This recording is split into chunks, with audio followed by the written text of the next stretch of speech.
The cold night gripped Brattleboro like an icy hand when Olivia Parker and Ethan Greenwood vanished on Route 9, their pickup truck abandoned in the December frost of Vermont's unforgiving winter. The vehicle's windshield was webbed with cracks, and blood stained the driver's seat, but no bodies were found. On the passenger floor lay a torn map with West River circled in red ink. At 11:46 p.m., the final message from Ethan's phone sent chills down Detective Marshall's spine. Black SUV following too close. Something's wrong. On December 8, 2009, Brattleboro, Vermont, was locked in winter's grip.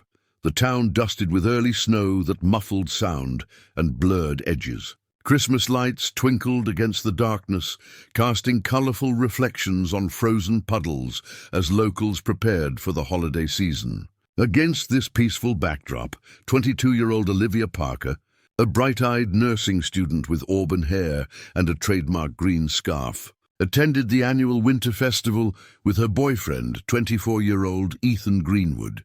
Ethan, a local carpenter known for his quiet demeanor and skilled hands, had driven them in his blue Ford F-150, a truck he'd spent 3 summers restoring. Friends later recalled seeing the couple laughing near the ice sculptures, Olivia taking photos with her digital camera, capturing moments that would soon become painful memories. At 10:30 p.m., the couple said goodbye to friends. Olivia hugged her roommate Sarah, promising to help with Christmas decorations the next morning. Ethan shook hands with his workmates, reminding them about meeting at the construction site.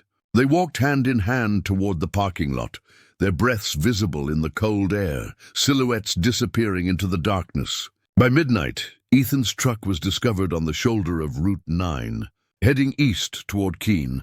The engine was cold, the driver's side door ajar, and the windshield splintered with cracks resembling a spider's web. A state trooper's flashlight revealed blood smeared across the driver's seat, and Olivia's green scarf discarded on the floor alongside a map with West River circled in red marker. The radio still played softly, a country station crackling with static, the only sound in the abandoned vehicle. Neither Olivia nor Ethan was anywhere to be found. Their footprints in the snow stopped abruptly near the roadside, as if they'd vanished into thin air. Before we jump back in, tell us where you're tuning in from, and if this story touches you, make sure you're subscribed, because tomorrow I've saved something extra special for you. At 11:46 p.m., just minutes before the truck was found, Ethan had sent a final text message to his brother. Black SUV following too close. Something's wrong. The message, short and chilling, would become the haunting whisper of what happened that night, a digital ghost lingering in the cellular network, its warning arriving too late. When Olivia failed to return to her apartment and missed her morning shift at the hospital, her roommate Sarah called the Greenwood family.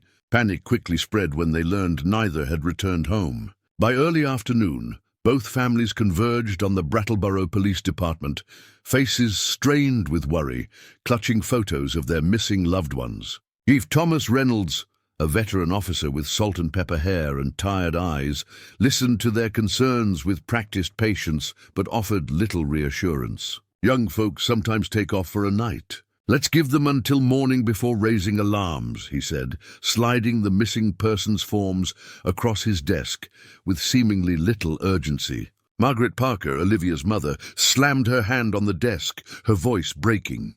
My daughter has never missed work. Not once in 3 years. Something is wrong.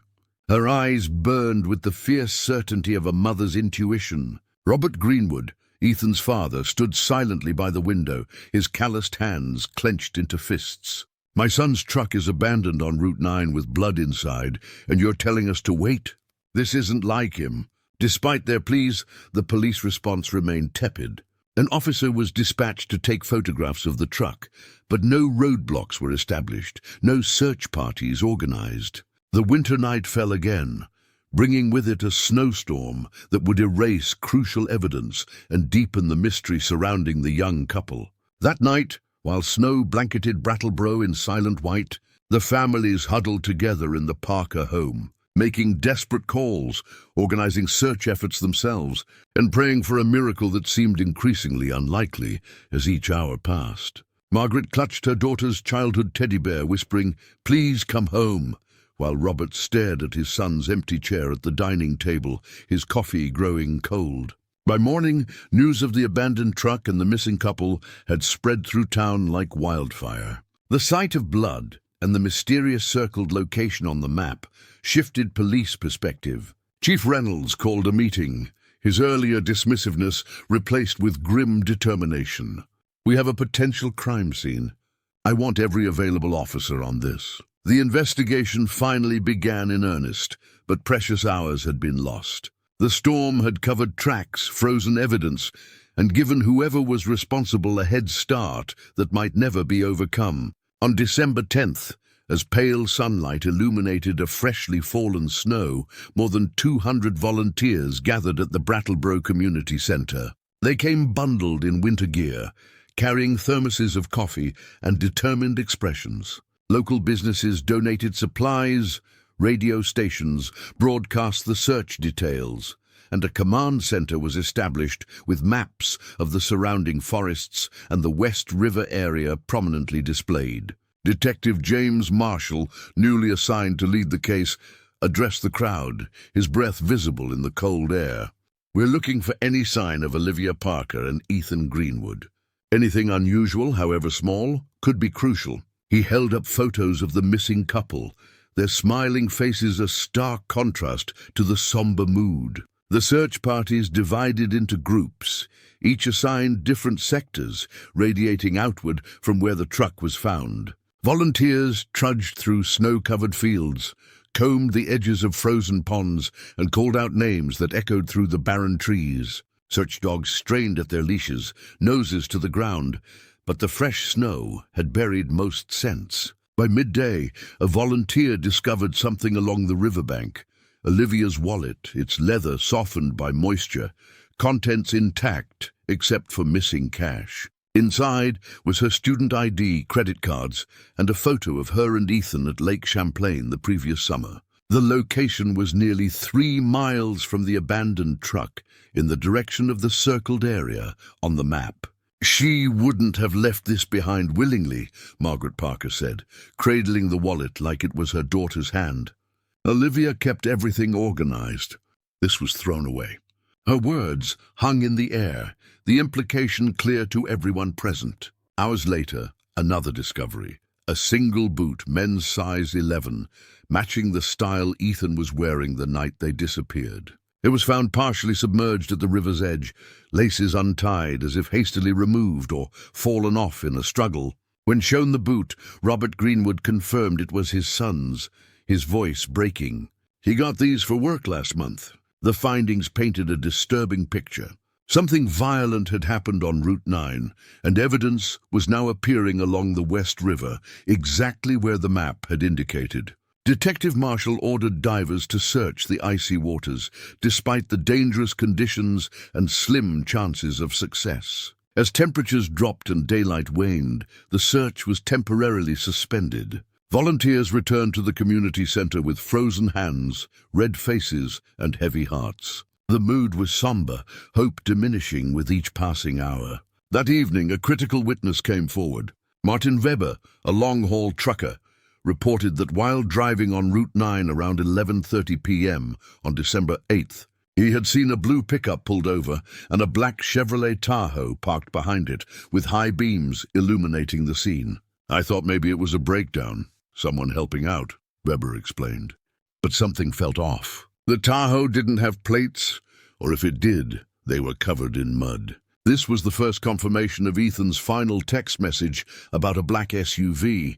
Weber's statement energized the investigation. Police began checking traffic cameras, gas station footage, and asking residents along Route 9 if they'd seen a vehicle matching the description. Meanwhile, the search for Olivia and Ethan continued, expanding to include caves and abandoned structures near the river. On December 12th, 4 days after the disappearance, police identified a person of interest, Victor Kaplan, A 31-year-old with a history of assault charges who worked at the same construction company as Ethan.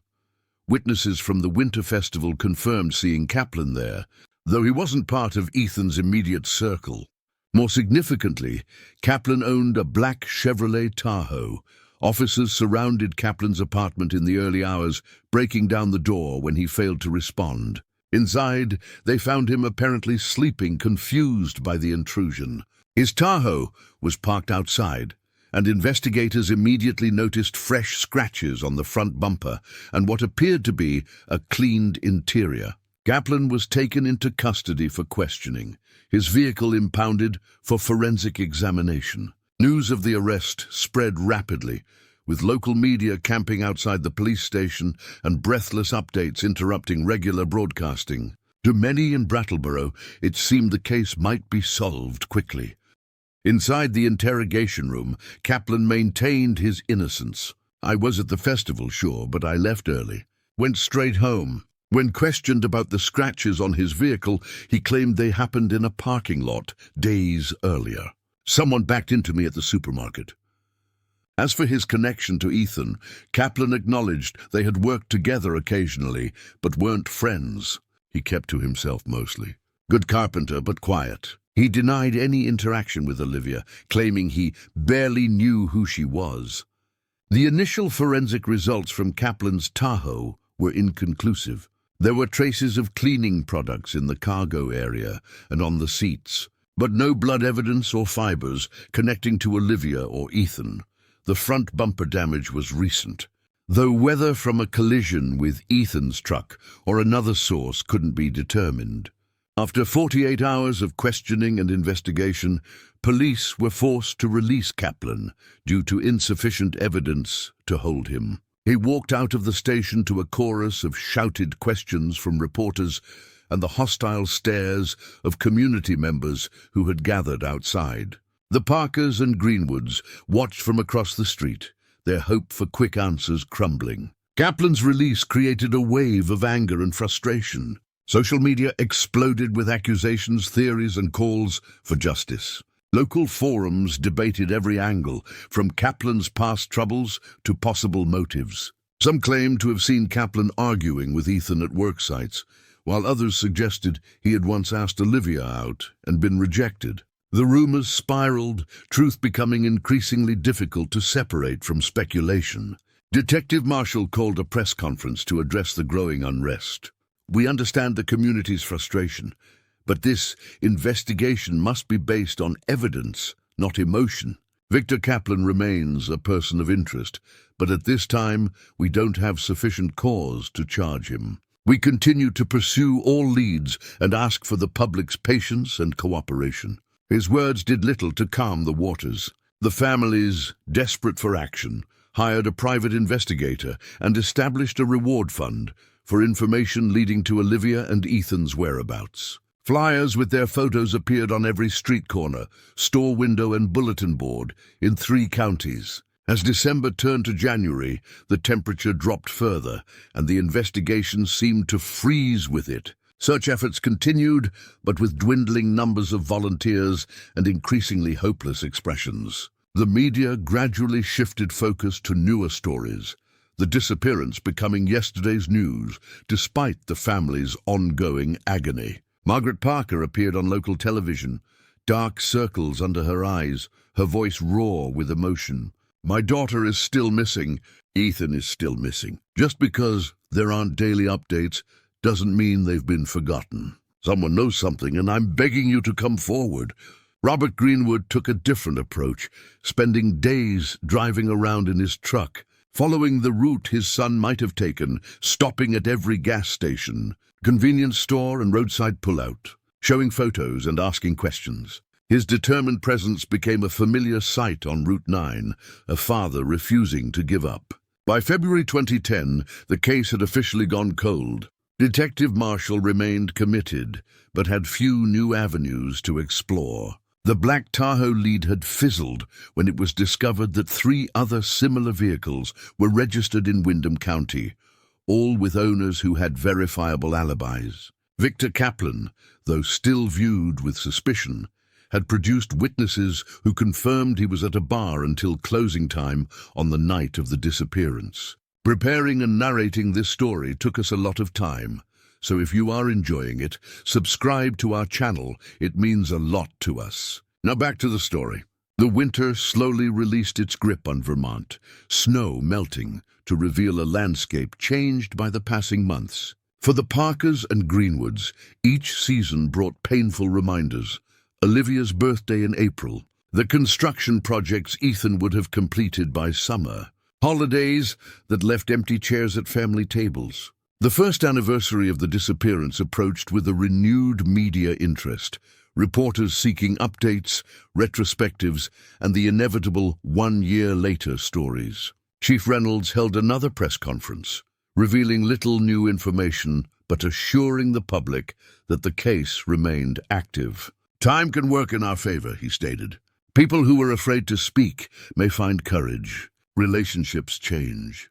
Secrets become harder to keep." Behind the scenes, Detective Marshall had been quietly pursuing an overlooked angle. The map found in Ethan's truck had West River circled, but what if it wasn't referring to the search area where items were recovered? Marshall discovered there was a small hunting cabin registered to a West River property management company, located in the hills west of Brattleboro. The cabin wasn't on standard maps, but appeared in county property records. On a cold morning in February 2011, Marshall and 2 officers hiked through lingering snow to locate the cabin. They found it abandoned, windows boarded, door secured with a heavy padlock. With a warrant in hand, they broke the lock and entered, flashlights cutting through years of dust and cobwebs. Initially, the cabin appeared unused for decades, but careful examination revealed something disturbing: newer footprints in the dust. A recently used fireplace with ashes still black rather than gray with age, and food wrappers with expiration dates from 2009. Someone had been there around the time of the disappearance. The officers photographed everything, collected samples, and expanded their search to the surrounding area. Behind the cabin, partially covered by accumulated pine needles and dirt, they discovered a shallow depression that appeared man-made. It was approximately 6 feet long and had been disguised to blend with the forest floor. Marshall ordered an excavation. What they found wasn't human remains as feared, but clothing buried in a plastic bag, a woman's sweater torn and stained, matching the description of what Olivia had worn to the festival, and a man's work boots caked with dried mud. Also in the bag was a silver necklace with a small star pendant that Margaret Parker later identified as a gift she had given her daughter for her 20th birthday.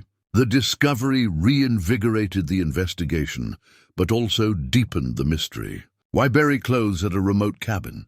Were Olivia and Ethan ever there, or just their belongings? Forensic testing confirmed the sweater contained Olivia's DNA and traces of blood that matched the sample from Ethan's truck. The boots contained only Ethan's DNA, suggesting they hadn't been worn by anyone else. News of the discovery spread through Brattleboro like electricity, rekindling public interest and sparking fresh theories. The cabin's ownership became a focus of intense scrutiny. West River Property Management was revealed to be a shell company with paper trails leading to various local businesses, including, surprisingly, Greenwood Construction, Ethan's employer. This connection seemed significant until investigators learned the property management company handled real estate for dozens of local businesses and families, merely a coincidence rather than a smoking gun. Nevertheless, employee records were examined, leading to the discovery that Victor Kaplan had once worked as a maintenance contractor for properties managed by the company, including remote cabins. Kaplan was brought in for questioning again, this time regarding his knowledge of the cabin. He admitted working there years earlier, but denied any recent visits. "I fix broken pipes and leaky roofs. I don't hang out in empty cabins in the woods." When confronted with the buried clothing, he showed genuine surprise, his usual composure cracking momentarily. The evidence was still circumstantial, not enough for an arrest, but Kaplan was now under constant surveillance. His movements were tracked, his phone records examined, his acquaintances interviewed. The pressure began to show as he lost his job, faced hostility in public, and eventually moved to a neighboring town to escape the scrutiny. For the families of Olivia and Ethan, the discovery at the cabin brought mixed emotions. There was validation that their loved ones hadn't simply disappeared without a trace, but also the painful realization that the clothing had likely been removed from the victims for a reason, possibly to hinder identification or hide evidence of violence. Margaret Parker spoke to the media, her face lined with grief, but her voice steady. This confirms what we've always known. Someone took our children. Someone hurt them. And that someone has been walking free while we suffer. Her words resonated throughout the community, the call for justice louder than ever. As 2011 faded into 2012, the investigation continued its slow, methodical pace. Every piece of evidence from the cabin was analyzed multiple times. The surrounding area was searched repeatedly with ground-penetrating radar and cadaver dogs. Historical satellite imagery was examined for any changes to the landscape that might indicate disturbed Earth. The case had become Detective Marshall's obsession, his office walls covered with photos, timelines and maps, red string connecting related elements. Colleagues worried about his health as he worked longer hours, slept at his desk, and focused on the case to the exclusion of everything else. "I can feel them," he confided to a fellow officer late one night. "Olivia and Ethan are speaking to me through the evidence. They're telling me not to give up." If others thought his dedication had crossed into unhealthy territory, they kept those concerns to themselves, grateful for his unwavering commitment. In April 2012, another significant break came from an unexpected source. A hiker photographing spring wildflowers in the hills near the cabin discovered a rusted metal box, partially exposed by erosion from recent heavy rains. Rather than opening it, he reported the find to authorities, remembering the ongoing investigation in the area. Marshall arrived at the scene within hours. The metal box, approximately the size of a small cooler, was carefully excavated and opened under controlled conditions. Inside, protected from the elements, was a digital camera, Olivia's camera, still containing photos from the winter festival. The last images showed her and Ethan smiling, enjoying the festival, unaware of what awaited them hours later. But there was something else on the memory card. Something that sent a chill through everyone who viewed it. Photos taken after the festival, in darkness, showing Ethan's truck pulled over on Route 9.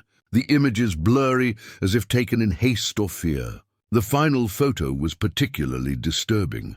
A partial image of a black vehicle with its high beams on, approaching the truck. These were photos taken by Olivia herself, documenting the beginning of whatever happened that night. She had managed to hide her camera in the metal box, perhaps hoping it would eventually be found. It was both evidence and her final message to those searching for answers. The discovery breathed new life into the case, providing a timeline and confirming the involvement of a black vehicle. More importantly, it validated Ethan's final text about being followed. The photos were enhanced by FBI specialists, revealing a partial license plate visible in the headlights' glare. This new evidence led investigators back to Victor Kaplan, whose Tahoe's plate matched 2 of the visible digits. When confronted with the photos, Kaplan's demeanor changed. The confident facade cracked, replaced by nervous glances and contradictory statements. "That could be any black SUV," he insisted, but his voice lacked conviction. A judge granted a search warrant for Kaplan's new residence based on the accumulating evidence. In his garage, investigators found the Tahoe covered with a tarp, despite his claims of having sold it months earlier. More damning was the discovery of a hidden compartment in his bedroom containing Ethan's wallet and watch, along with Olivia's driver's license, trophies kept by a predator. Victor Kaplan was arrested on May 3, 2012, charged with the kidnapping of Olivia Parker and Ethan Greenwood.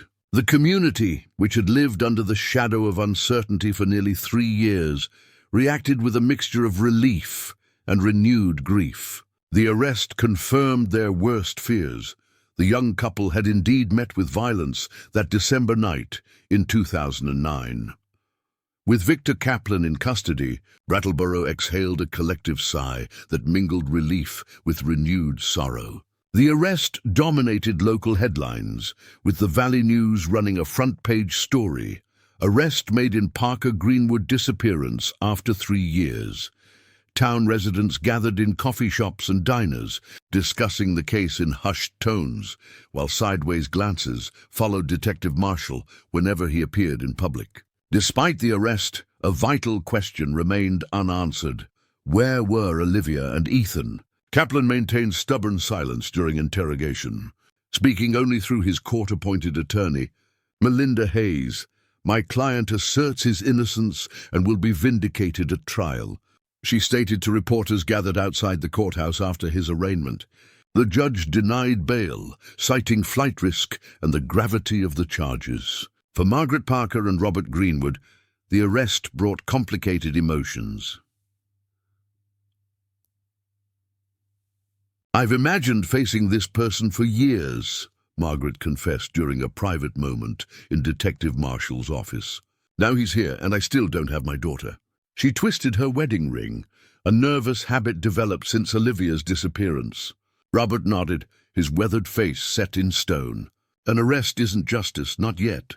In July 2012, the prosecutor's office faced a difficult decision. Without bodies, the case against Kaplan would rely heavily on circumstantial evidence: the buried clothing, the metal box with the camera, the trophies found in his home. District Attorney Eleanor Webb wrestled with whether to pursue murder charges or stick with kidnapping, knowing that the former would be harder to prove without remains.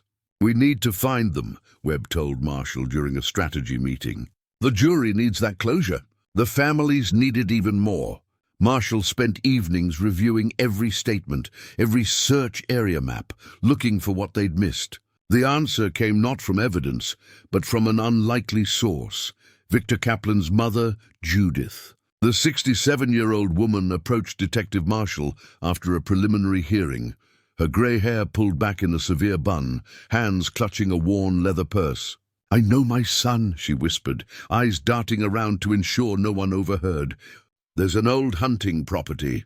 Been in the family for generations, up near Somerset Reservoir. Victor spent summers there as a boy. The property didn't appear in any records connected to Kaplan. It had been transferred to a cousin years ago and never surfaced during the investigation."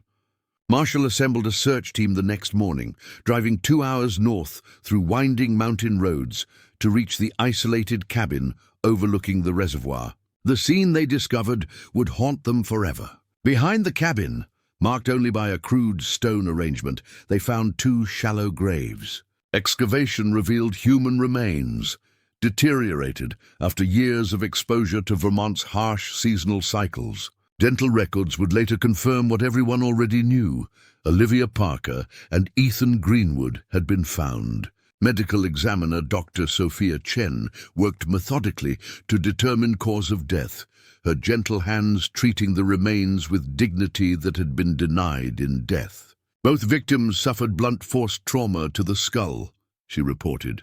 "The male victim shows defensive wounds on the arms, suggesting he fought back. The female victim," her voice faltered briefly, "shows signs of being restrained before death."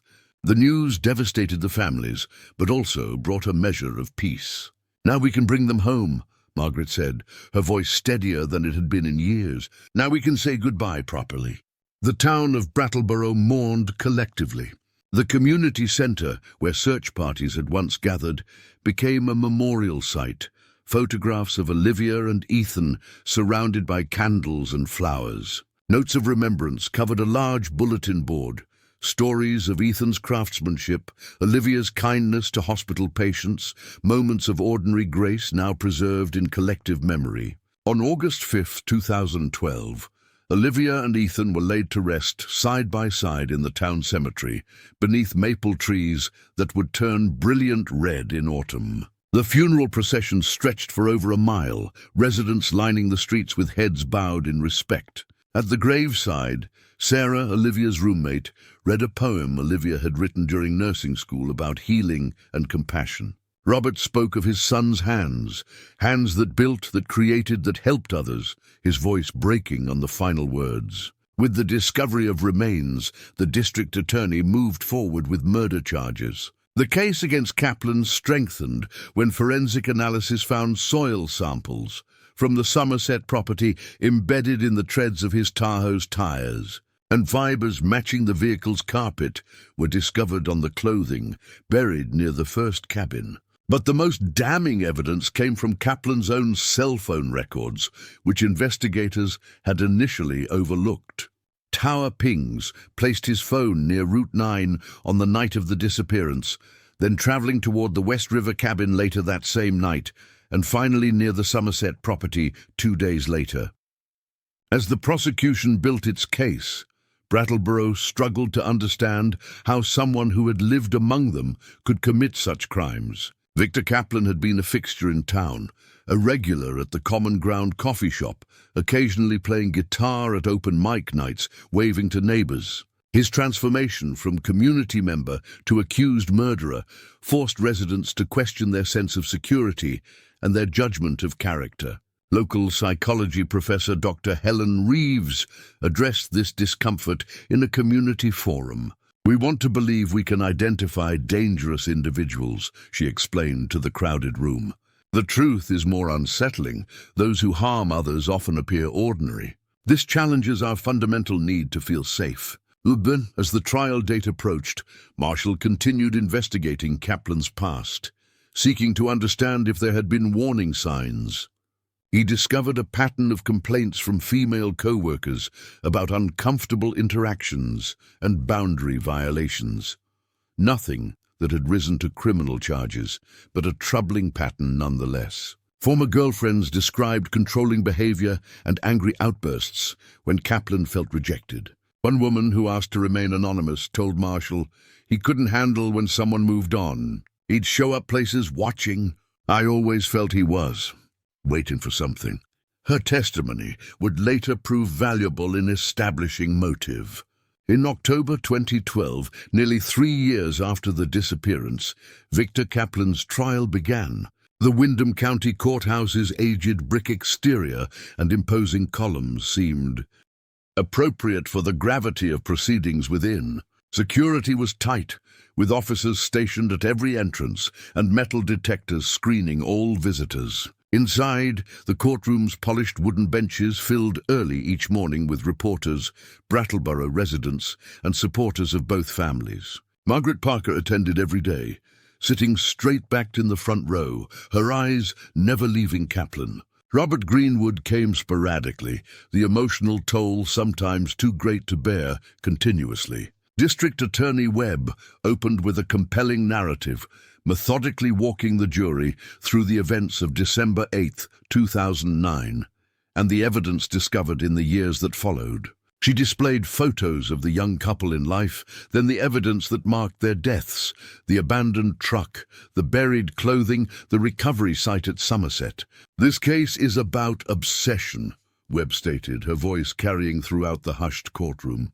Victor Kaplan became fixated on Olivia Parker after a brief interaction at the hospital where she trained. When she rejected his advances and committed to her relationship with Ethan, that fixation turned deadly. Defense attorney Hayes countered with arguments about insufficient physical evidence directly linking Kaplan to the murders. "The prosecution has built a house of cards on circumstantial connections," she claimed. "Cell towers cover miles of area. Soil could transfer by innocent means. The camera could have been planted." The trial's most dramatic moment came when Sarah Taylor, Olivia's roommate, took the stand. She revealed something she'd never told investigators out of fear and uncertainty. Kaplan had approached Olivia repeatedly at the hospital, leaving notes on her car and appearing coincidentally during her shifts. "Olivia was too kind to report him," Sarah testified, tears streaming down her face. "She just tried to let him down gently, saying she was committed to Ethan. The week before she disappeared, she told me, 'That guy from maintenance gives me the creeps. He always shows up wherever I am.'" but the testimony visibly affected the jury. One woman glanced at Kaplan and quickly looked away, shuddering slightly. Another juror, a middle-aged man who had remained stoic throughout, began taking extensive notes. Forensic evidence presented by Dr. Chen detailed the victim's final moments. The pattern of injuries suggests they were forced to kneel before being struck from behind, she stated clinically, though her voice wavered slightly when describing Olivia's defensive wounds. Both victims likely died instantly or within minutes. When Detective Marshall took the stand, he methodically outlined the investigation's timeline, from the initial dismissal of concerns to the breakthrough discoveries. During cross-examination, defense attorney Hayes attempted to suggest police tunnel vision, asking, "Isn't it true that once you focused on my client, you stopped considering other possibilities?" Marshall leaned forward, his voice steady. "For 3 years we explored every lead, every possibility. The evidence led us to Victor Kaplan, not because we wanted it to, but because that's where the truth was." As the trial entered its second week, Martin Weber, the truck driver who had witnessed the black Tahoe behind Ethan's truck, provided crucial testimony. "I've driven that route for 20 years, he stated firmly. "What I saw wasn't normal. The high beams, the way the SUV was positioned. It wasn't someone helping out. It was intimidation."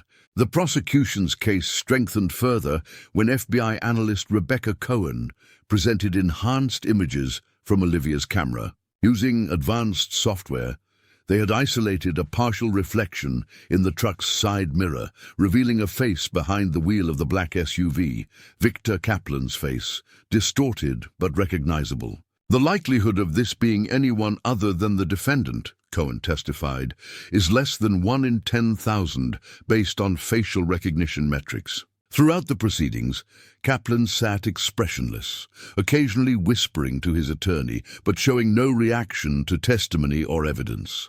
His detachment unsettled many observers, including several jurors who later admitted they found his lack of emotion disturbing. The defense called few witnesses, focusing instead on creating reasonable doubt through technical challenges to the evidence. An expert in cellular technology testified about the unreliability of tower pings for precise location tracking.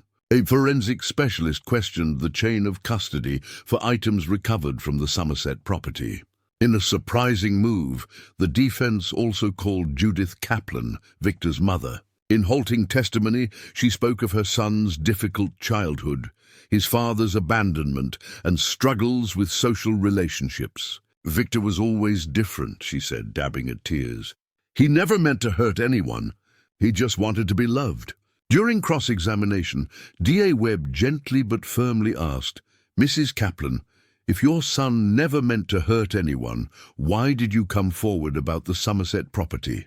What were you afraid he had done there?" The elderly woman's face crumpled. "Because I found Olivia's scarf in his room after she disappeared.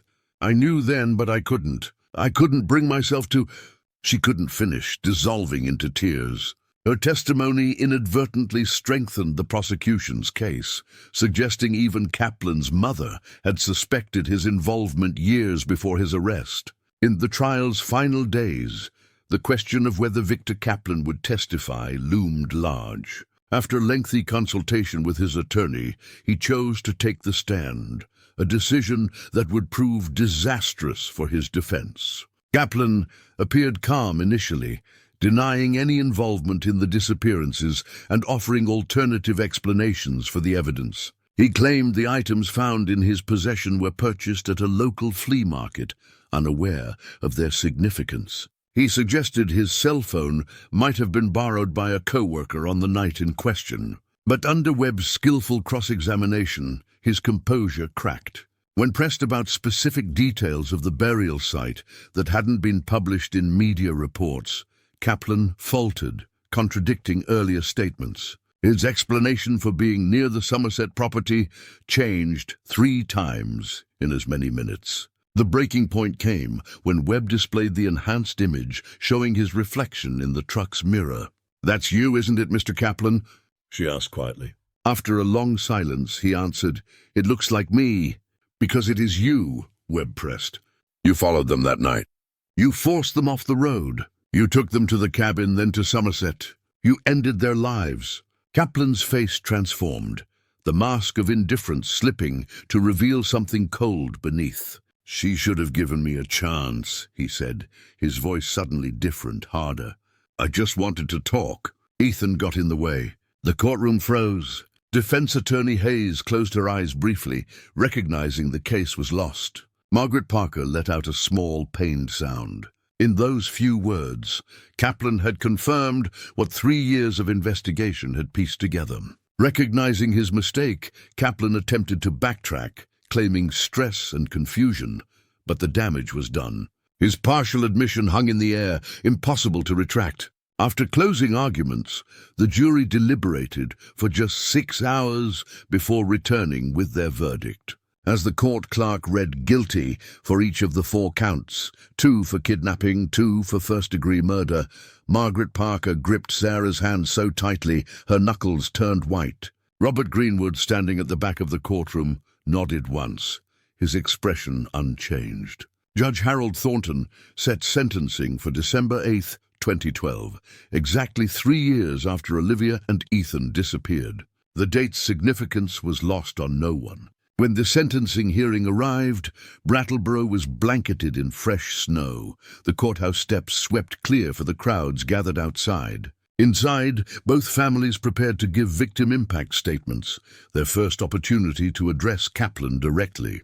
Margaret Parker approached the podium first, a photograph of Olivia held carefully in her hands. She looked at Kaplan, seated in an orange jumpsuit between his attorneys, before speaking.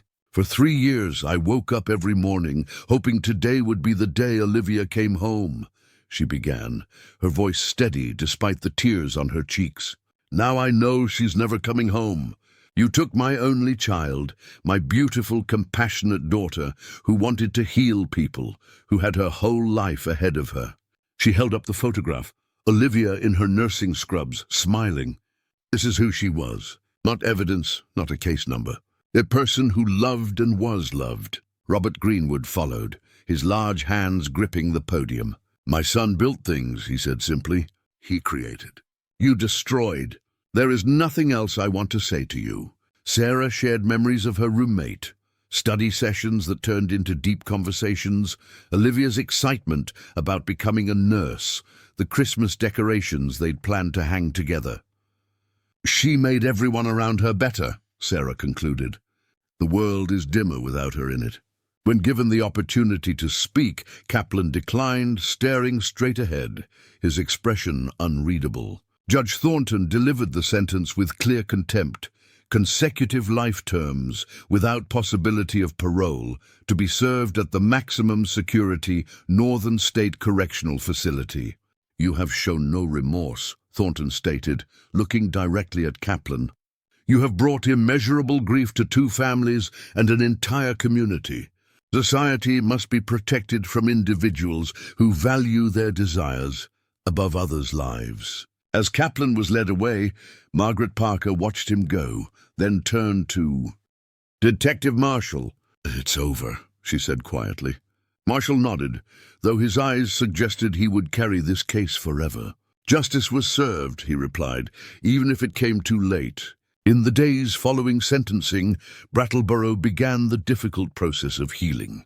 A memorial scholarship was established at the community college, awarded annually to nursing students who embodied Olivia's compassionate spirit. Ethan's father donated his son's carpentry tools to a youth program teaching trade skills to at-risk teenagers. The West River cabin, where evidence was first discovered, was demolished. The land donated to a conservation trust. Some places shouldn't remain standing, the landowner told local press. Some ground needs to rest. Detective Marshall received commendations for his work on the case, but colleagues noticed a change in him. The intensity that had driven him through the investigation had left its mark. He took a month's leave, spending time hiking the Vermont mountains, seeking perspective in the same wilderness that had concealed tragedy. Upon his return, Marshall established a cold case review unit within the Brattleboro Police Department, training younger officers in the methodical persistence that had eventually solved the Parker Greenwood case. "Time is both an obstacle and an ally in these investigations," he often told his team. "Evidence fades, but secrets become harder to keep." For Margaret Parker, life continued in a new rhythm. She volunteered at the hospital where Olivia had trained, establishing a support group for families of violent crime victims. Her living room wall, once covered with maps and timelines during the search, now displayed photographs of Olivia in happier times. "Grief doesn't end," she explained to a group of nursing students during a memorial lecture, "but it transforms. You find ways to carry it that allow you to move forward, to honor what was lost by how you live." Robert Greenwood returned to his construction business, working alongside the young men who had known his son. He rarely spoke of Ethan directly, but customers noticed the subtle tributes in his work, certain joinery techniques Ethan had favored, a distinctive finish on wooden surfaces. In craftsmanship, Robert found a language to maintain connection with his son. Sarah Taylor completed nursing school, accepting a position at the hospital's emergency department. On her badge, beneath her name, she added a small green ribbon, Olivia's favorite color. Each year on December 8th, she placed flowers at the cemetery, recounting to Olivia the patients she'd helped, the lives she'd touched. As years passed, the case became part of Brattleboro's collective memory. New residents learned the story, usually in hushed conversations at the common ground or during the annual memorial walk that traced the young couple's final known path. The town carried the knowledge differently now, not as an open wound, but as a shared scar, a reminder of both vulnerability and resilience. In December 2015, 6 years after the disappearance, the Brattleboro Museum featured an exhibit titled "Remembrance and Renewal," displaying Ethan's woodworking alongside photographs taken by Olivia during her nursing clinics. The centerpiece was a hope chest Ethan had been creating for Olivia, completed by his father based on the original designs found in his workshop. At the exhibit's opening, community members who had searched the snowy forests, distributed flyers, or simply held the families in their thoughts gathered to witness something unexpected: beauty emerging from tragedy, memory transformed into legacy.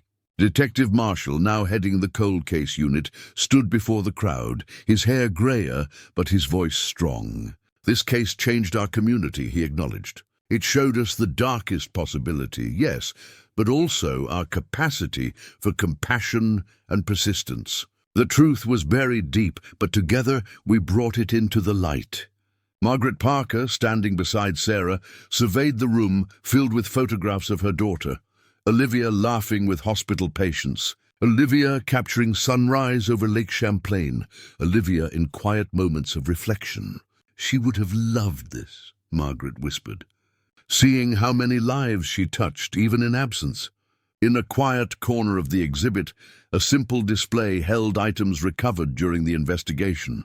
Olivia's camera, restored and functional, and Ethan's sketchbook of furniture designs. These objects, once evidence in a criminal case, had been transformed into artifacts of lives fully lived, if too briefly. Visitors moved through the exhibit with reverent steps, many leaving notes on a memory wall at the exit. One card, unsigned but widely believed to be from Detective Marshall, read simply, "Some cases end. Some truths remain. Some stories must be remembered." As winter settled over Vermont once more, Brattleboro carried forward its hard-won wisdom that justice, however delayed, could still bring healing, that communities could rebuild even after profound loss, that remembrance, properly tended, could become a form of resurrection. 5 years after Victor Kaplan's sentencing, Brattleboro had changed, yet remained the same.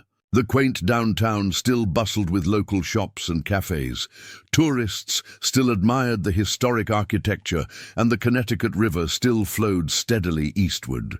Yet beneath this familiar surface, an invisible line divided the town's history before and after the Parker Greenwood case. In January 2017, Detective James Marshall, now heading the Vermont Cold Case Task Force, received an unexpected letter.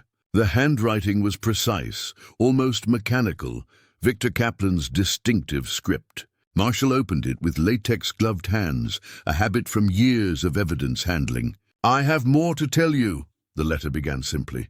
"There are others." Marshall's blood ran cold. He immediately contacted the district attorney's office and arranged a prison interview.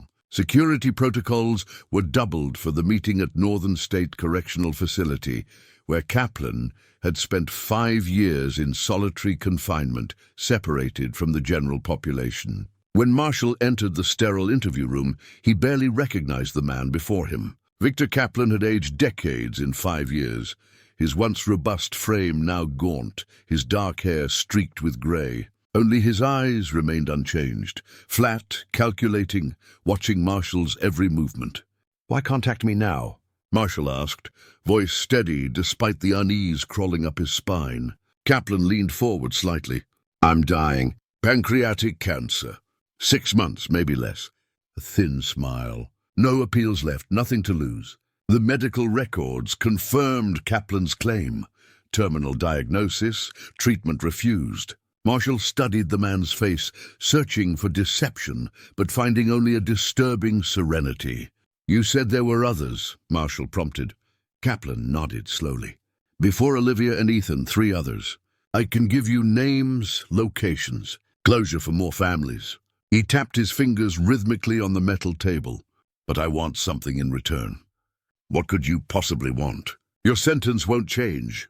I want to tell my story. The whole story. My perspective." Kaplan's eyes glinted. "A full interview recorded, for after I'm gone." Marshall felt revulsion rise in his throat, but maintained his professional facade. "You want fame? To traumatize more people with details?" "I want understanding," Kaplan replied, his voice suddenly earnest. "Not justification, understanding. There's a difference." The detective left the prison deeply troubled. Kaplan's offer presented an ethical quandary, potential justice for other victims and closure for grieving families, but at the cost of giving a murderer the platform he clearly craved. After consulting with the Vermont State Police, FBI behavioral analysts, and the district attorney's office, Marshall made his decision. They would proceed with the interview, but with strict conditions. No public release, content reviewed by psychological professionals, and families of identified victims notified before any investigation became public. The interview sessions began in March 2017, conducted weekly in the prison's medical wing as Kaplan's condition deteriorated. For 8 grueling weeks, Marshall sat across from the killer, recording his methodical confessions to crimes dating back to 2003, 6 years before Olivia and Ethan. Kaplan described his victims with unsettling precision. Matthew Thompson, a hiker who disappeared in the Green Mountains in 2003. Rebecca Chen, a graduate student from UVM, reported missing in 2005. And Thomas Whitfield, a carpenter last seen at a job site in 2007. Each case had grown cold, each family left without answers. The details Kaplan provided were convincing. Specific locations, items taken as mementos, mistakes in the investigations that allowed him to escape detection. Marshall verified each statement against case files, finding information never released to the public. "Why these people?" Marshall asked during their 5th session, struggling to identify a pattern beyond opportunity. Kaplan considered the question, head tilted as if hearing distant music. "They represented freedom," he finally said. "Lives I couldn't have. I wanted to capture that feeling even for a moment." As the interviews progressed, Marshall assembled 3 new investigation teams, each focused on locating remains based on Kaplan's directions. The first discovery came in April. Human remains in an abandoned well near Killington, identified through dental records as Matthew Thompson. When Thompson's parents received the news, their reaction mirrored what Marshall had witnessed with the Parkers and Greenwoods. Devastating confirmation of loss, yet relief in finally knowing. "For 14 years we've lived in limbo." Thompson's mother told reporters, "Now we can properly say goodbye."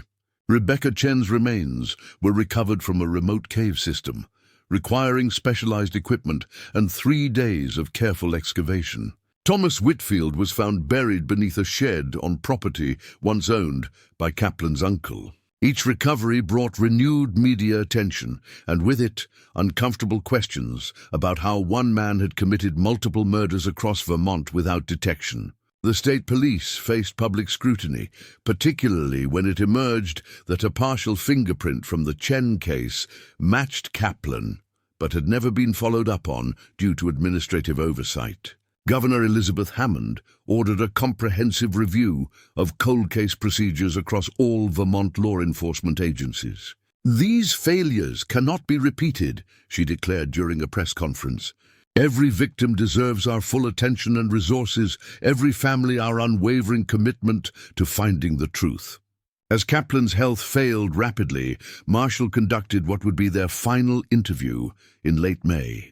The killer's voice had weakened to a whisper, requiring Marshall to lean closer than he ever wanted to be. "One last thing," Kaplan rasped. "Look at similar cases in northern New Hampshire 2001 to 2002. Not me, but someone like me, someone who taught me." When pressed for details, Kaplan smiled faintly and closed his eyes. "Some secrets aren't mine to tell." Victor Kaplan died 3 days later, taking whatever remained of his twisted knowledge to the grave. His body was cremated, the ashes unclaimed, eventually scattered by prison officials in an unmarked location. The recorded interviews, over 40 hours of content, were sealed by court order, accessible only to law enforcement for investigative purposes. Despite multiple media requests and a lawsuit filed by a true crime documentary producer, the recordings remained protected, sparing the victims' families the public dissection of their loved ones' final moments. In the months following Kaplan's death, Marshall collaborated with New Hampshire authorities to examine unsolved cases matching the timeline and methodology Kaplan had suggested. The investigation led to a startling discovery. Gregory Pierce, a former community college instructor who had briefly taught a carpentry course attended by a young Victor Kaplan. Pierce had died in a car accident in 2003, but evidence in his home connected him to 2 unsolved homicides in the White Mountains region. Notebooks found hidden in his basement detailed his mentorship of a promising student, never named, but described in terms that clearly matched Kaplan. It was like finding the missing link in an evolutionary chain of violence, Marshall explained during a closed briefing with federal officials. Pierce selected Kaplan, recognized something in him that mirrored his own darkness, and nurtured it. This revelation forced law enforcement to confront an uncomfortable reality. Killers could create successors, passing techniques and psychological justifications to new generations. The implications for preventative strategies and early intervention were profound. By late 2017, all 6 cases, the 3 recent confirmations plus Olivia, Ethan, and Kaplan's initial conviction, had been officially closed. Families held memorials, communities processed collective trauma, and the legal system documented its successes and failures in equal measure. For Detective Marshall, the conclusion brought mixed emotions. Professional satisfaction in solving cases was constantly undermined by the knowledge that earlier intervention might have saved lives. Each night he dreamed of alternative timelines, where Olivia and Ethan graduated, married, built the lives they'd planned. You need to find peace with what you accomplished, not torment yourself with what you couldn't, Dr. Helen Reeves told him during a department-mandated counseling session. 6 families have answers because of your work. That matters. Marshall nodded, though the weight remained. Knowledge isn't always healing, he replied quietly. Sometimes it just gives shape to the pain. In December 2017, marking 8 years since Olivia and Ethan's disappearance, Brattleboro held a community forum at the town hall.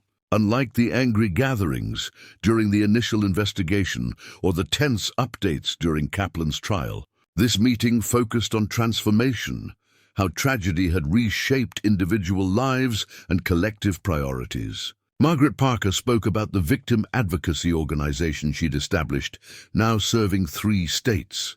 "Grief can destroy you or it can fuel you," she told the assembled crowd. "I chose to let it fuel me, to create something that might prevent other families from experiencing what we did." Her organization had successfully lobbied for legislative changes in missing persons protocols, eliminating the waiting period for adults when circumstances suggested foul play. The Parker-Greenwood standard was now being adopted by departments across New England. Robert Greenwood described the apprenticeship program he'd developed for disadvantaged youth, teaching carpentry skills in his son's memory. "Ethan believed in building things that last," he said, voice gruff with emotion. "This program builds futures that might otherwise be lost." Sarah Taylor, now head nurse in the emergency department, discussed the trauma-informed care initiative she'd implemented, specifically designed for victims of violence. "Olivia taught me that healing involves the whole person, body and spirit," she explained. "We've trained our staff to recognize that a physical injury often accompanies an invisible wound." Detective Marshall shared insights from his cold case methodology, now used as a training model for law enforcement nationwide. "Cases grow cold, but they never truly die," he explained. "With the right approach, the smallest detail can reignite an investigation years later." The forum concluded with an announcement from Mayor Rebecca Collins: the establishment of the Parker-Greenwood Memorial Park on land that had been donated by local businesses. The design, created by architecture students from Middlebury College, featured a circular pathway representing the community's journey through grief and healing, with 2 intertwined oak trees at its center, symbolizing Olivia and Ethan. This park will stand as a reminder, not of how 2 young lives ended, but of how they continue to influence our community, Collins stated. "Every child who plays here, every couple who walks these paths, every visitor who reads their story will carry forward the legacy of compassion and resilience they've inspired."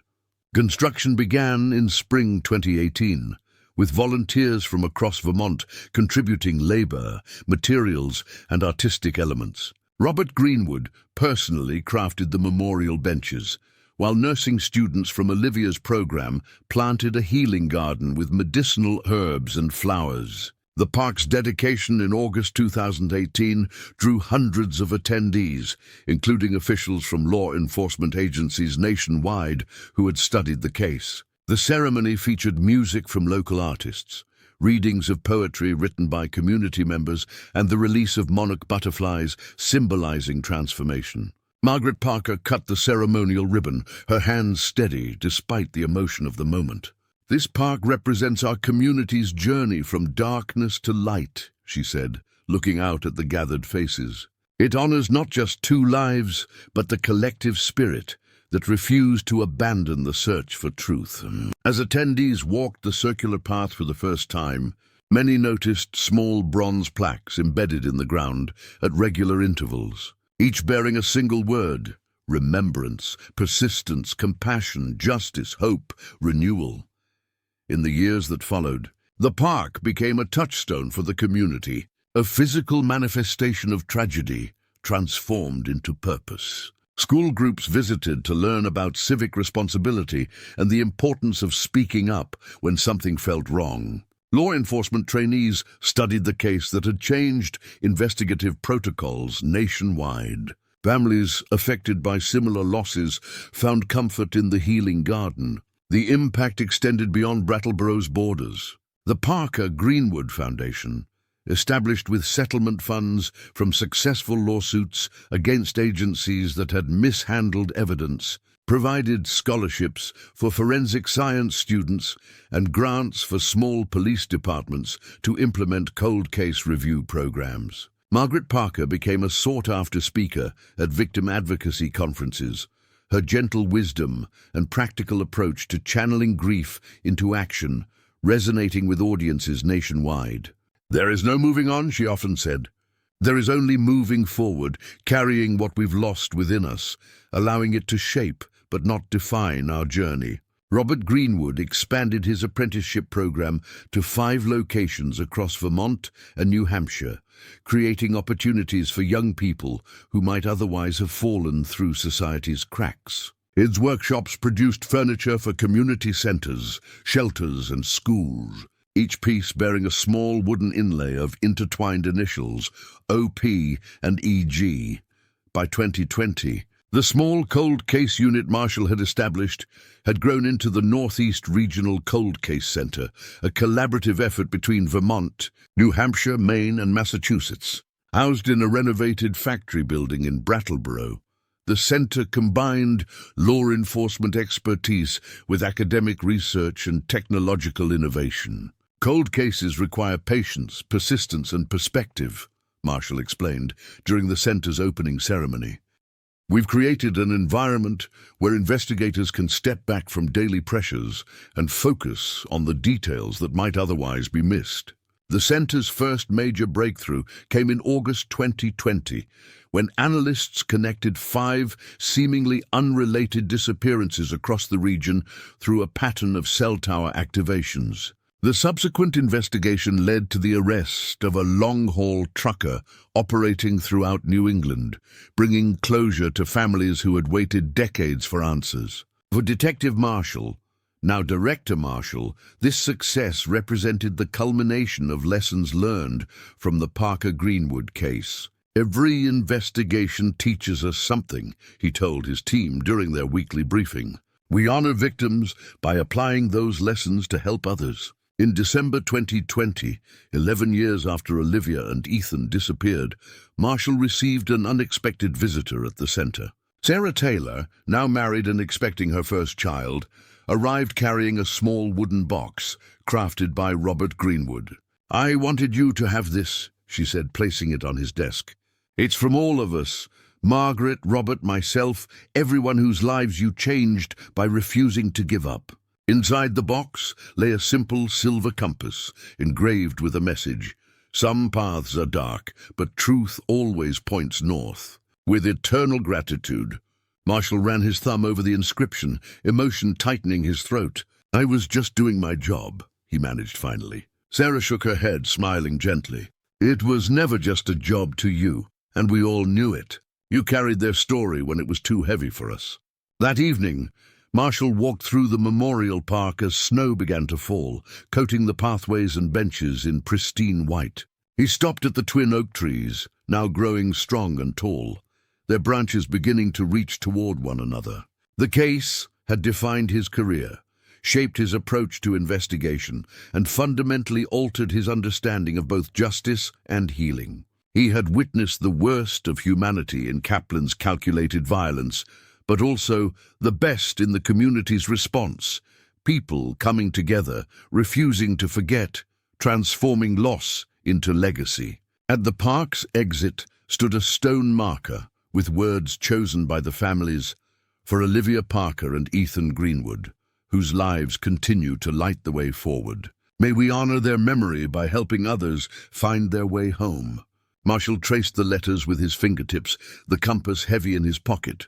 In the distance, Brattleboro's lights twinkled against the early winter darkness, homes and businesses preparing for the holiday season, life continuing as it must. The Vermont cold case had indeed shocked the community, revealing vulnerabilities they hadn't wanted to acknowledge. But it had also revealed strengths they hadn't known they possessed: resilience, compassion, and an unwavering commitment to truth that transcended time and tragedy. As Marshall made his way back to town, snow crunching beneath his boots, he reflected on the case's most important lesson, that even the darkest chapters could be followed by passages of remarkable light, if those left behind refused to close the book. In January 2021, the Northeast Regional Cold Case Center hosted its first training conference, drawing investigators from across the country.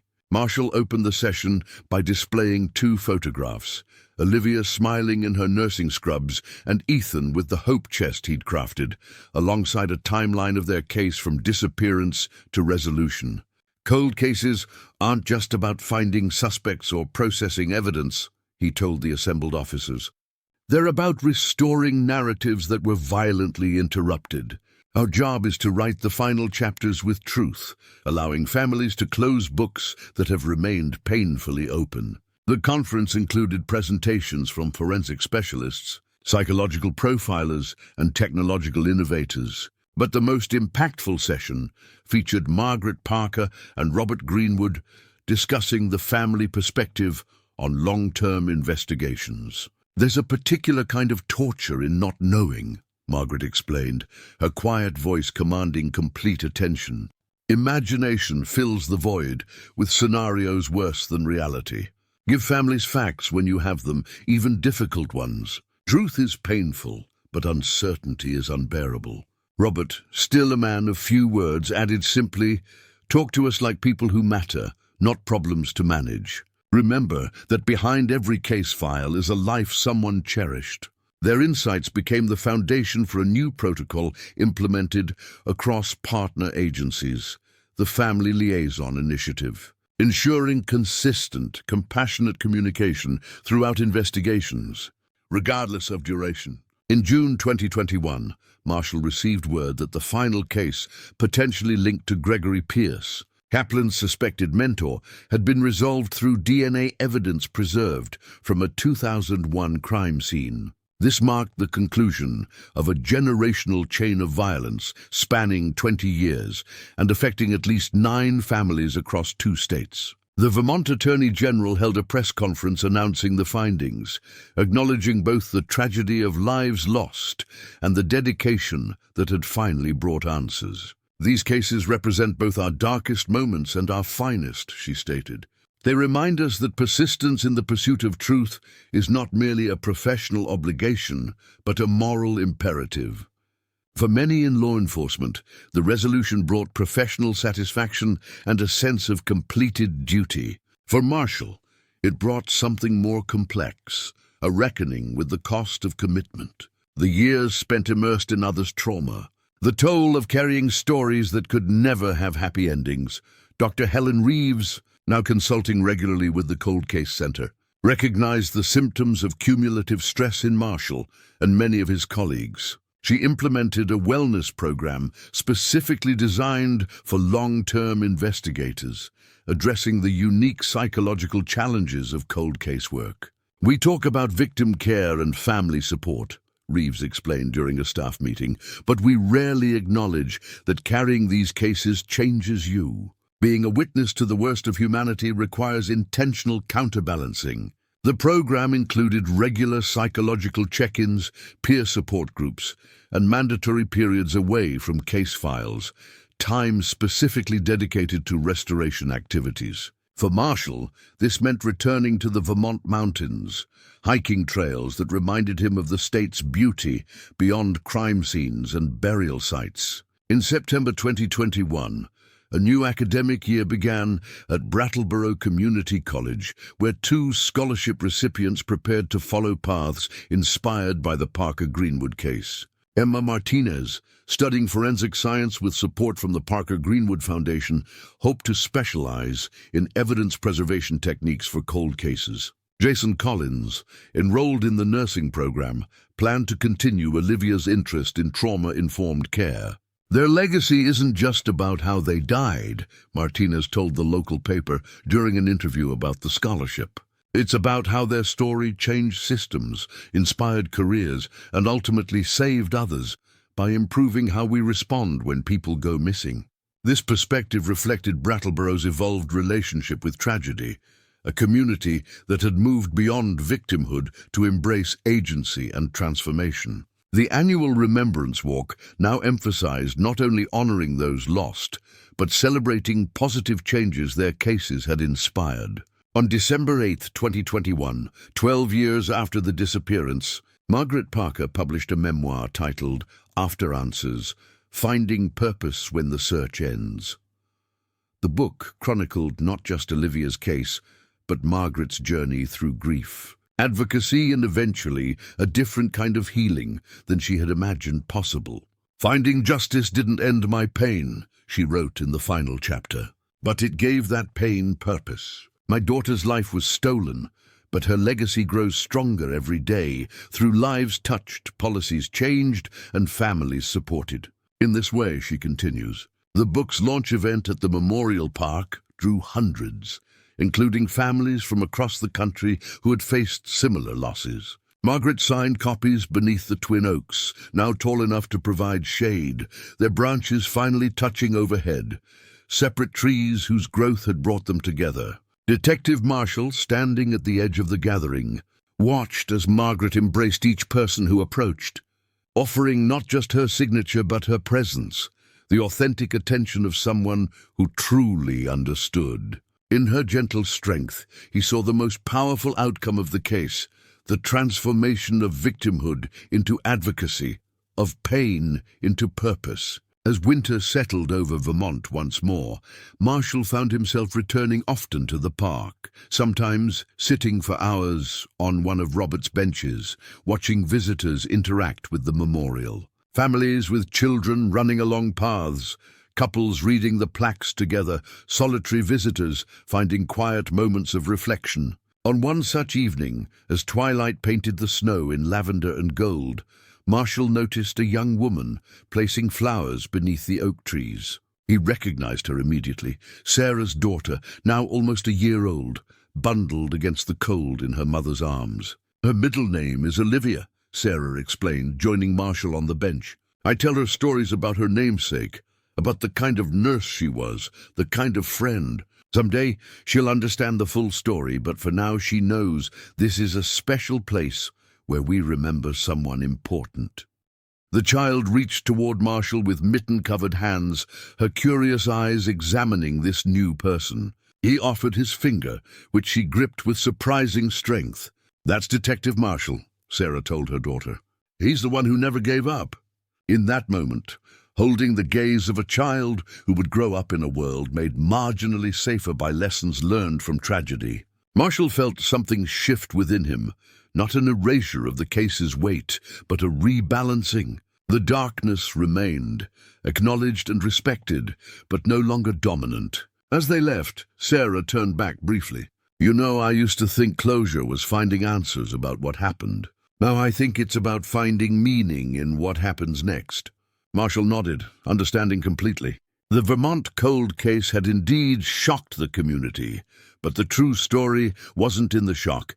It was in what they built from the broken pieces. The twin oaks stood silhouetted against the darkening sky, their branches intertwined, stronger together than either could be alone. Below them, fresh flowers added color to the winter landscape, a reminder that even in the coldest seasons, life persists, memory endures, and hope takes root in unexpected places. In this quiet corner of Vermont, a community had learned perhaps the most important lesson of all, that the end of a search is not the end of a story, but merely the beginning of its lasting impact on all the lives it touches. The Vermont winter of 2022 marked 13 years since Olivia and Ethan's disappearance. As Brattleboro settled into the familiar rhythm of snow-covered streets and holiday preparations, the anniversary now carried a different weight. Remembrance without the sharp edge of uncertainty, grief tempered by purpose.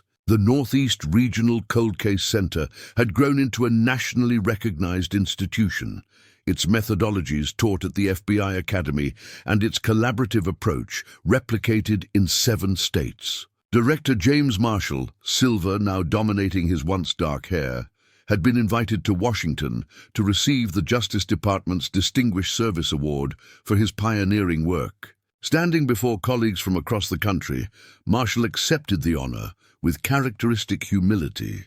This recognition belongs to a community that refused to forget, families that transformed grief into action, and a dedicated team that understood every cold case represents someone's deepest pain. His speech acknowledged the evolution of cold case methodology, from primarily waiting for new technology to catch up to existing evidence, to a more holistic approach combining forensic advancements with behavioral analysis, community engagement, and innovative investigative techniques. The Parker Greenwood case taught us that cold doesn't mean dead, Marshall concluded. It simply means patience and perspective become our most valuable tools. After the ceremony, FBI Deputy Director Catherine Reyes approached Marshall with an unexpected proposal. "We're establishing a national cold case academy," she explained. "We need someone with both field experience and teaching ability to lead it. Someone who understands the human dimension of these cases, not just the science." The offer would mean leaving Vermont, leaving the community that had shaped his career and his understanding of justice. Marshall promised to consider it, though his hesitation was evident.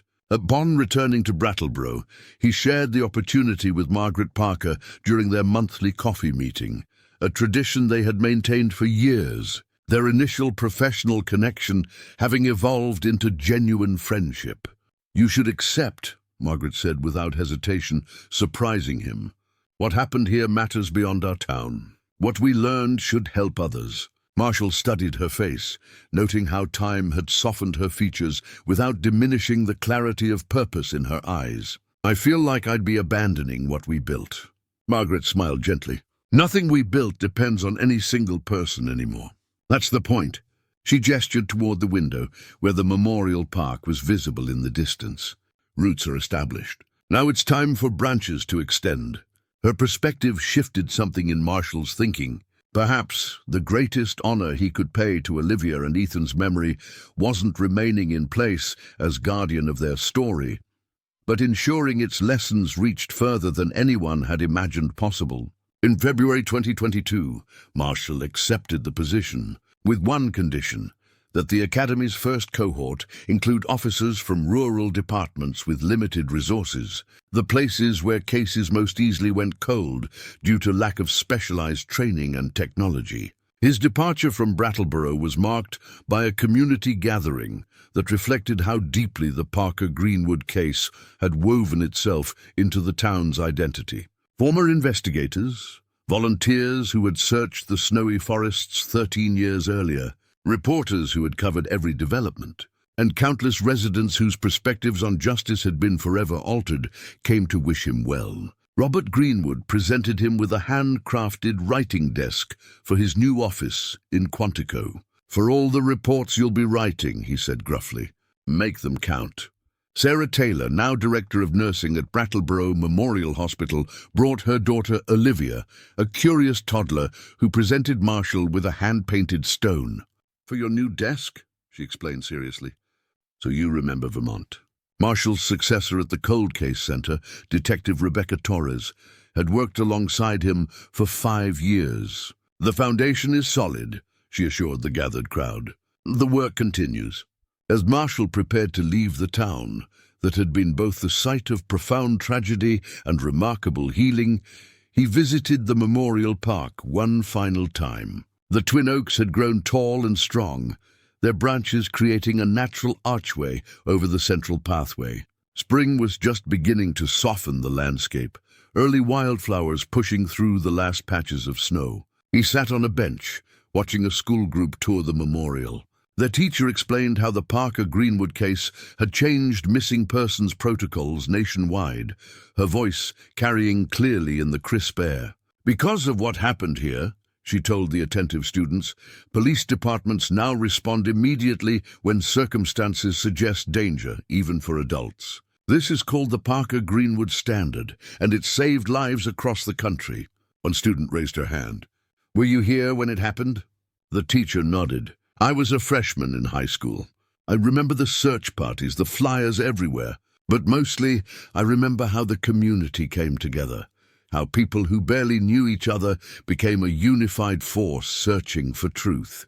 Marshall listened, struck by how the story was being passed to a generation that hadn't experienced it firsthand. History becoming legacy, tragedy transforming into lesson. This, perhaps more than any investigation or conviction, represented true justice, the assurance that something meaningful had emerged from senseless loss. As he stood to leave, Marshall noticed Margaret Parker approaching along the path, bundled against the lingering winter chill. They walked together in comfortable silence before she spoke. "I had a dream about Olivia last night," she said. "Not the nightmare kind, those stopped years ago. She was in a garden, showing me something she'd planted. She looked happy. Margaret paused. I woke up feeling like she approved of where we've all ended up. Marshall nodded, understanding completely. I think she would. Both of them would. Take their story with you, Margaret said as they reached the park's exit. Not just the facts of the case, but what came after. That's the part most investigations miss. What happens when answers aren't enough, when justice doesn't heal everything, when communities have to find their way forward. I will, Marshall promised, knowing he had received the most valuable guidance possible for his new role. In April 2022, the National Cold Case Academy welcomed its inaugural class, 40 officers from departments across the country, each bringing case files that had remained unsolved for years. Marshall began the first session by displaying photographs of Olivia and Ethan, then methodically walking the class through their case from initial disappearance to final resolution. Cold cases aren't just about applying new technology to old evidence, he explained. They're about seeing patterns others missed, recognizing connections across jurisdictions, and understanding that time changes not just evidence, but people. Witnesses who once feared speaking might find courage years later. Loyalties shift. Guilt grows heavier. Throughout the 12-week program, Marshall integrated technical training with the human dimensions of long-term investigations, the psychological impact on investigators, effective communication with victims' families, and the importance of community engagement.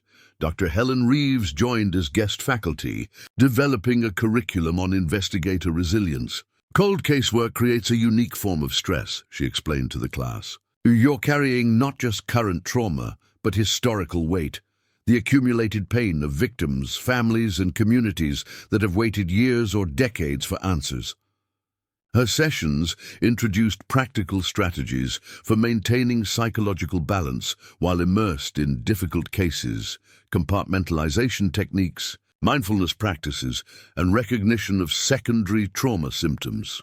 Your effectiveness as an investigator depends on your well-being, she reminded them. Self-care isn't selfish. It's essential to serving justice. Margaret Parker also participated, leading sessions on family liaison approaches. Families of cold case victims live in a perpetual limbo, she told the officers. We exist between hope and grief, unable to fully embrace either. Your communication can either anchor us or set us adrift. She shared candid stories about her own experience. The detective who avoided eye contact when delivering updates. The officer who used clinical language that stripped humanity from the situation, contrasted with Marshall's direct yet compassionate approach that acknowledged both facts and feelings. The worst moments weren't hearing bad news, Margaret explained. They were feeling forgotten. Send updates even when there's nothing new to report. Let families know the case remains active in thought, if not in daily action. The program's innovative structure included collaborative analysis of each participant's brought case, applying multiple perspectives and methodologies to long-stalled investigations. This approach yielded immediate results. Within the first cohort, 5 cases developed new leads, significant enough to reopen active investigation. Officer Michael Chen from Seattle returned to his department with a fresh perspective on a 2013 disappearance, having identified connections to similar cases in Portland that suggested a pattern previously unrecognized. We were so focused on our jurisdiction that we missed the bigger picture, he explained during the program's closing session. Now we're coordinating with 3 departments on what appears to be related cases. Detective Sandra Lopez from El Paso discovered that evidence from a 2008 homicide contained DNA that had never been fully analyzed due to technology limitations at the time. The partial profile we had wasn't enough for identification then, she reported. But with current techniques and expanded databases, we've identified a suspect who's already incarcerated for similar crimes. By summer 2022, news of the Academy's early successes had spread through law enforcement channels, generating an overwhelming response for the second cohort. Marshall expanded the program, bringing in additional faculty, and developing specialized tracks for different types of cold cases: missing persons, unidentified remains, and unsolved homicides. The Academy also established a digital platform where graduates could continue collaboration after returning to their departments, sharing resources and insights across jurisdictions. This network effect multiplied the program's impact, creating connections between cases that might otherwise have remained isolated in separate filing cabinets. In September 2022, Marshall received an unexpected call from Detective Torres in Brattleboro. The Cold Case Center had made a breakthrough on one of Gregory Pierce's suspected victims, a case previously attributed to the man who had mentored Kaplan but never conclusively proven. Advanced DNA analysis of preserved evidence had excluded Pierce as the perpetrator and instead pointed to a different suspect entirely, a finding that challenged the assumed connection between Pierce and Kaplan. "This changes the narrative," Torres explained. "If Pierce wasn't responsible for these earlier cases, the mentorship connection Kaplan described might have been fabricated. He might have been attempting to diffuse responsibility even after death."